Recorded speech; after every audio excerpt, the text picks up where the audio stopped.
कहानी की शुरुआत डॉक्टर एलिस को दिखाते हुए होती है, जो एक न्यूज चैनल पर रिपोर्टर को इंटरव्यू दे रही थी, जिसमें डॉक्टर एलिस बताती हैं कि हमने कैंसर का परमानेंट इलाज ढूंढ लिया है और उसको 10,000 कैंसर पेशेंट्स पर टेस्ट भी किया गया है, जिससे उन 10,000 पेशेंट्स का कैंसर ठीक हो गया है। इसके कुछ दिन बाद हम देखते हैं कि डॉक्टर रॉबर्ट अपनी वाइफ जोई और बेटी मार्ले के साथ कार से एयरपोर्ट की तरफ बड़ी तेजी से जा रहा होता है। और जब वो लोग एयरपोर्ट पहुंचते हैं तो देखते हैं कि शहर के सभी लोग एयरपोर्ट पर ही आ रहे थे, क्योंकि वो सभी इस शहर से बाहर निकलना चाहते थे। दरअसल डॉक्टर एलिस ने जिन 10,000 पेशेंट्स पर कैंसर की मेडिसिन इंजेक्ट की थी, कुछ दिन तक तो वो ठीक रहे, लेकिन फिर कैंसर मेडिसिन का उन पर जहरत इफेक्ट पड़ने लगा और वो सभी वेम्पायर म्यूटेंट्स में बदलने लगे। उनकी स्किन इतनी ज्यादा सेंसिटिव थी कि जैसे ही वो सूरज की रोशनी में जाते थे तो जलकर मर जाते थे। इसीलिए उनको डार्क सीकर्स कहा जाने लगा, जो रात के समय में ही बाहर निकलकर इंसानों का शिकार करके उन्हें खाते थे। इसीलिए अब शहर के सभी लोग एयरपोर्ट पर जाकर इस शहर से बाहर निकलकर अपनी जान बचाना चाहते थे, लेकिन एयरपोर्ट पर सिक्योरिटी वाले सभी लोगों की चेकिंग कर रहे थे और सिर्फ उसे ही शहर से बाहर जाने दिया जा रहा था जो इन्फेक्टेड नहीं था। जब रॉबर्ट और उसकी फैमिली को चेक किया जाता है तो मिलिट्री वाले देखते हैं कि वो इन्फेक्टेड नहीं है, इसलिए उन्हें वहाँ से आगे जाने दिया जाता है। आगे जाकर मिलिट्री वाले डॉक्टर रॉबर्ट को कहते हैं कि आपको जाने नहीं दिया जाएगा, क्योंकि आपको इस बीमारी का इलाज ढूंढना है। इसलिए जोई और मार्ले को एक हेलीकॉप्टर में बिठा दिया जाता है, लेकिन जब उनका हेलीकॉप्टर टेक ऑफ करता है तभी दूसरी तरफ एक हेलीकॉप्टर पर कुछ डार्क सीकर्स अटैक कर देते हैं, जिस कारण वो हेलीकॉप्टर डिसबैलेंस होकर जोई और मार्ले वाले हेलीकॉप्टर से जाकर क्रैश हो जाता है और वो मारी जाती है। ये देखकर रॉबर्ट को एक बहुत बड़ा झटका लगता है, वो बहुत ही ज्यादा दुखी हो जाता है। यहाँ से कहानी 3 साल आगे चली जाती है, जहाँ पर हम देखते हैं कि इस वायरस से पूरी दुनिया में जितने भी लोग थे वो सभी डार्क सीकर्स बन चुके हैं। सिर्फ 1% लोग ही इंसान बचे हैं जो इनसे छिपकर अपनी जिंदगी काट रहे हैं। पूरी दुनिया नर्क से भी बदतर वीरान बन चुकी है। तभी हम डॉक्टर रॉबर्ट को देखते हैं, जो अब तक बचा हुआ था। इस वक्त रॉबर्ट अपनी भूख मिटाने के लिए अपने कुत्ते सैम के साथ कार से एक हिरन का शिकार कर रहा था। काफी मेहनत के बाद आखिरकार वो हिरन एक जगह पर खड़े होकर कुछ खाने लगता है। रॉबर्ट उस पर शूट करने ही वाला होता है कि तभी एक शेरनी उस हिरन पर अटैक कर देती है। उसी वक्त उस शेरनी का परिवार वहाँ आ जाता है। उसी टाइम रॉबर्ट की घड़ी का अलार्म बजने लगता है। रॉबर्ट दिखता है कि सूरज ढलने वाला है और कुछ देर बाद अंधेरा छा जाएगा, जिससे सभी डार्क सीकर्स बाहर निकलकर शिकार करने लगेंगे। इसलिए वो अपने कुत्ते सैम के साथ अपने घर पर आ जाता है, जहाँ वो दोनों खाना खाकर अंधेरा होने से पहले अपने घर की सभी विंडोज और दरवाजों को अच्छे से लॉक करके घर की सभी लाइट्स बुझा देते हैं, जिससे कि डार्क सीकर्स को लगे कि वहाँ पर कोई भी नहीं है। इसके बाद रॉबर्ट अपने डॉग के साथ बाथटब में जाकर सो जाता है। वहीं कुछ देर बाद उन्हें डार्क सीकर्स की आवाजें आने लगती है, मतलब कि वो बाहर निकल चुके हैं। अगली सुबह रॉबर्ट थोड़ा वर्कआउट करने के बाद अपनी लैब में जाता है। यहाँ पर वो इस वायरस के इलाज की वैक्सीन बना रहा था। लैब में उसने बहुत सारे इन्फेक्टेड चूहों को पकड़कर रखा हुआ था, जिन पर वो टेस्ट करता था। रॉबर्ट देखता है कि सभी चूहे अभी भी वैसे के वैसे ही हैं, लेकिन तभी उसकी नजर एक चूहे पर पड़ती है जिसको उसने लास्ट टाइम दवाई दी थी। वो चूहा काफी शांत और नॉर्मल लग रहा था। ये देखकर वो काफी खुश होता है कि आखिरकार उसने इस वायरस का एंटीडोट बना लिया है। अब वक्त था इस एंटीडोट को किसी डार्क सीकर पर टेस्ट करने का। इसलिए वो पहले सैम के साथ बाहर जाकर रोज की तरह रेडियो पर अनाउंस करता है कि अगर कोई जिंदा इंसान इस अनाउंसमेंट को सुन रहा है और डार्क सीकर से बचना चाहता है तो वो मुझे दिन के समय साउथ स्ट्रीट ब्रिज पर मिले। मैं आपको खाना और रहने के लिए घर दे सकता हूँ। कुछ देर बाद जब एक शिप पर रॉबर्ट गोल्फ खेल रहा होता है तो अचानक सैम की नजर एक हिरन पर पड़ती है, जिससे वो दोनों आज के खाने के लिए उसका शिकार करने लगते हैं। लेकिन भागते भागते वो हिरन एक अंधेरे घर में घुस जाता है। उसके पीछे ही सैम वहाँ चला जाता है और सैम के पीछे पीछे रॉबर्ट भी उस अंधेरे घर में चला जाता है।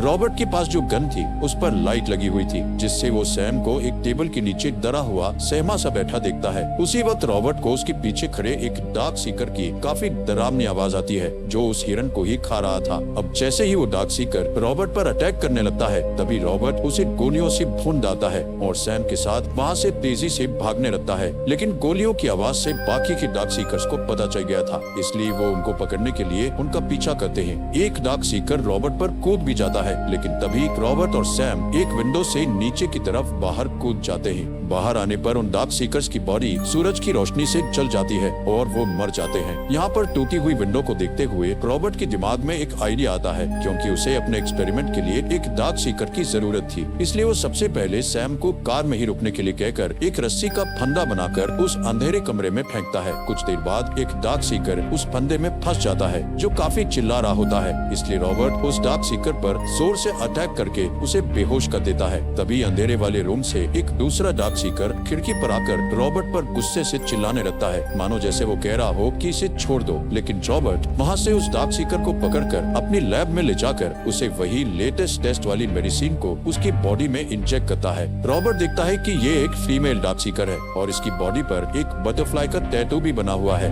थोड़ी देर बाद रॉबर्ट देखता है कि इस दवाई के असर से इस फीमेल डार्क सीकर की धड़कन नॉर्मल हो गई है, जो कि पहले काफी तेज थी। ये देखकर रॉबर्ट के मन में एक उम्मीद जागती है कि अब ये फीमेल डार्क सीकर पूरी तरह से इंसान बन जाएगी। लेकिन तभी वो फीमेल डार्क सीकर उठकर रॉबर्ट पर अटैक करने की कोशिश करती है और वहीं बेहोश हो जाती है। ये देखकर रॉबर्ट की उम्मीद टूट जाती है। अगले दिन रॉबर्ट जब सैम के साथ अपने खाने के लिए शिकार पर निकला हुआ था तो रास्ते में वो एक स्टैचू को बाहर खड़े देखता है। उसे कुछ अजीब सा लगता है, इसलिए वो गुस्से में उस स्टैचू पर शूट करके उसे नीचे गिरा देता है, जिससे उस स्टैचू से पानी निकलने लगता है। ये देखने के लिए रॉबर्ट उस स्टैचू के पास जाकर उसे देखने लगता है, लेकिन तभी वो एक फंदे में फंस जाता है और ऊपर की तरफ लटक जाता है। लेकिन उसे सर में चोट लगने से वो बेहोश हो गया था। दरअसल ये फंदा उसी डार्क सीकर ने लगाया था जो रॉबर्ट पर उस दिन चिल्ला रहा था, जिस दिन रॉबर्ट ने उस फीमेल डार्क सीकर को पकड़ा था। शाम होते ही रॉबर्ट की घड़ी का अलार्म बजने से उसे होश आ जाता है। वो देखता है कि वो ऊपर लटका हुआ है और नीचे उसका कुत्ता सैम उस पर भौंक रहा है। रॉबर्ट ये भी नोटिस करता है कि अब अंधेरा होने वाला है, इसलिए वो जल्दी से अपनी जेब से चाकू निकालकर उस रस्सी को काटकर नीचे गिर जाता है। लेकिन इसी बीच उसका चाकू उसी के पैर में लग जाता है, जिससे उसे बहुत दर्द होता है। तभी उसे सामने अंधेरे में वही डार्क सीकर दिखाई देता है जिसने उसे अपने जाल में फंसाने के लिए ये फंदा लगाया था। उसके साथ उसके 2 म्यूटेंट कुत्ते भी थे जो कि इंतजार कर रहे थे कि कब पूरी तरह से अंधेरा हो। ये देखकर रॉबर्ट घबराकर अपनी कार की तरफ जाने लगता है। कुछ ही देर में जब पूरी तरह से सूरज ढल जाता है तो वो डार्क सीकर अपने कुत्तों को उन पर छोड़ देता है, जिससे वो कुत्ते रॉबर्ट और सैम पर अटैक कर देते हैं। पर रॉबर्ट बड़ी फुर्ती से उन दोनों कुत्तों को शूट करके मार गिराता है। लेकिन इसी दौरान वो देखता है कि एक कुत्ते ने सैम को काट लिया है। रॉबर्ट जल्दी से सैम को अपनी कार से घर ले जाकर उसे मेडिसिन इंजेक्ट करता है, लेकिन अब काफी देर हो चुकी थी। सैम की बॉडी में पूरी तरह से वो वायरस फैल गया था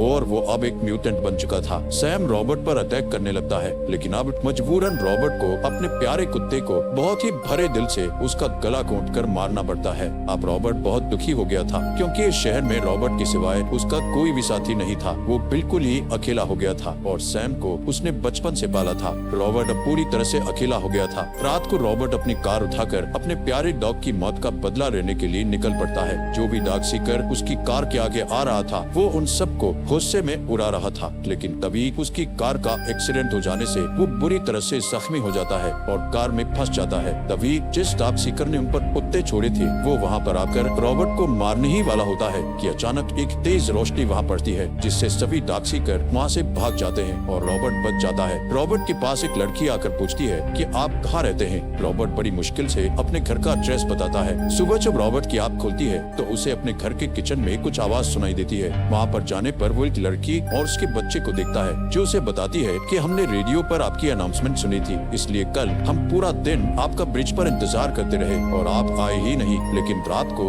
आप हमें एक डार्क सीकर्स के बीच फंसे हुए मिले और आपके एड्रेस बताने के मुताबिक हम आपको आपके घर पर ले आए। वो लेडी बताती है कि मैं एना हूँ और हम सिर्फ 2 ही बचे हैं। हमारे बाकी साथियों को डार्क सीकर्स मारकर खा गए। वो बताती है कि हम वॉर्मोट जाने वाले थे जहाँ पर बचे हुए बहुत से लोग हैं। ये सुनकर रॉबर्ट कहता है कि ऐसी कोई जगह नहीं है, लेकिन वो लड़की बोलती है कि पहाड़ों में ऐसी एक जगह है क्योंकि ये वायरस ठंड बर्दाश्त नहीं कर सकता। ये सुनकर रॉबर्ट काफी गुस्से में उस पर चिल्लाकर बोलता है कि ऐसी कोई जगह नहीं है जहाँ पर इंसान डार्क सीकर्स के कहर से बचे हो, और इतना कहता हुआ वहाँ से चला जाता है। शाम को रॉबर्ट लैब में जाता है जहाँ पर वो उस फीमेल डार्क सीकर की बॉडी के नीचे बर्फ रखकर उसे मेडिसिन का इंजेक्शन देता है। तभी वहाँ पर एना आ जाती है। ये देखकर एना रॉबर्ट से पूछती है कि क्या ऐसा करने से ये ठीक हो जाएगी। रॉबर्ट कहता है कि शायद बर्फ से इसकी बॉडी का तापमान नॉर्मल हो जाए, जिससे इसकी बॉडी में मेडिसिन का असर बढ़ जाएगा। रात होते ही रॉबर्ट अपने घर की सभी विंडोज और डोर्स को लॉक कर देता है, लेकिन तभी उसे अपने घर के आसपास काफी सारी डार्क सीकर्स की आवाजें आने लगती है। वो एना से पूछता है कि तुम मुझे किस टाइम पर घर लेकर आई थी। एना बताती है कि सुबह होने ही वाली थी। ये सुनकर रॉबर्ट कहता है कि उन्होंने हमें ढूंढ लिया और वो हमारे घर की तरफ ही आ रहे हैं हमें खत्म करने। लेकिन रॉबर्ट ने उनसे निपटने के लिए पहले से ही अपने घर के आसपास बॉम्ब सेटअप किए होते हैं, जिन्हें वो एक एक करके ब्लास्ट कर देता है, जिससे काफी सारे डार्क सीकर्स मारे जाते हैं। लेकिन तादाद में ज्यादा होने की वजह से काफी सारे डार्क सीकर्स घर के अंदर घुसकर उन पर अटैक करने लगते हैं। रॉबर्ट भी उन्हें शूट कर रहा होता है, लेकिन वो अपनी जान बचाने के लिए लैब में चले जाते हैं। लैब में वो देखते हैं कि उस फीमेल डार्क सीकर पर उस मेडिसिन का असर होने लग गया था। वो ठीक हो रही थी, यानी उन्हें इस वायरस का चोर मिल गया था। लेकिन तभी लैब में बहुत सारे डार्क सीकर्स तेजी से आने लगते हैं। ये देखकर रॉबर्ट जल्दी से लैब का बुलेट प्रूफ दरवाजा बंद कर देता है। रॉबर्ट उन सबको जोर जोर से चिल्लाकर बोलता है कि मैंने इलाज ढूंढ लिया है और मैं तुम सबको ठीक कर सकता हूँ। उसी वक्त वहाँ पर उन सब डार्क सीकर्स का बॉस आ जाता है और गुस्से में दरवाजे पर जोर जोर से टक्कर मारने लगता है, जिससे दरवाजे पर बटरफ्लाई का डिजाइन बन जाता है। इसके बाद वो बॉस डार्क सीकर अपने ब्लड से उस दरवाजे पर एक और बटरफ्लाई का निशान बनाता है। तभी रॉबर्ट को याद आता है कि ऐसा ही बटरफ्लाई का टैटू